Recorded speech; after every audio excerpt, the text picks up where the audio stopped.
Dalawang lalaki ang arestado sa magkahiwalay na operasyon sa Cubao, Quezon City. Ang isa, nandukot umano ng cellphone habang ang isa ay nabuking na may dalang droga. Lagi una ka sa balita ni James Agustin, exclusive.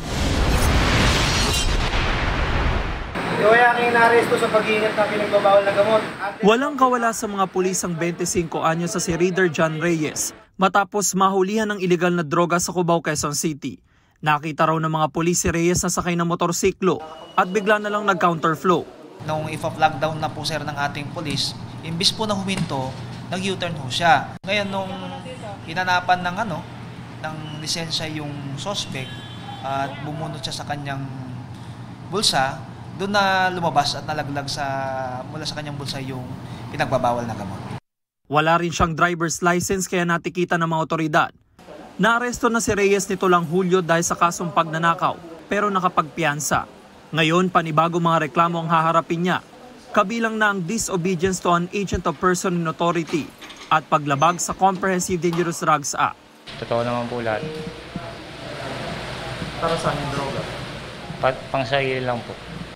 Sa Cubao pa rin inaresto ng pulisya ang 55 anyos sa si Justin Villarmino matapos sumanong mandukot ng cellphone. Ang biktima naglalakad pababa sa footbridge. Naramdaman ng biktima na dinukutan siya, nakita rin niya, humingi siya ng tulong. Tamang-tama naman po yung pulis natin is nagkakandak ng patrolya sa lugar. That's the time naman po na nahuli ang ating suspect.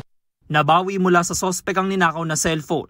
Nang dudukot siya ng mga cellphone or pitaka sa mga footbridge dito, yun po ang kanyang modus. Sinundan ko po yung babae. Binuksan ko yung bag. Gipit lang po kasi ako eh.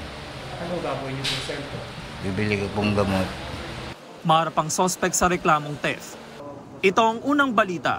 James Agustin para sa GMA Integrated News. Igan, mauna ka sa mga balita. Mag-subscribe sa GMA Integrated News sa YouTube.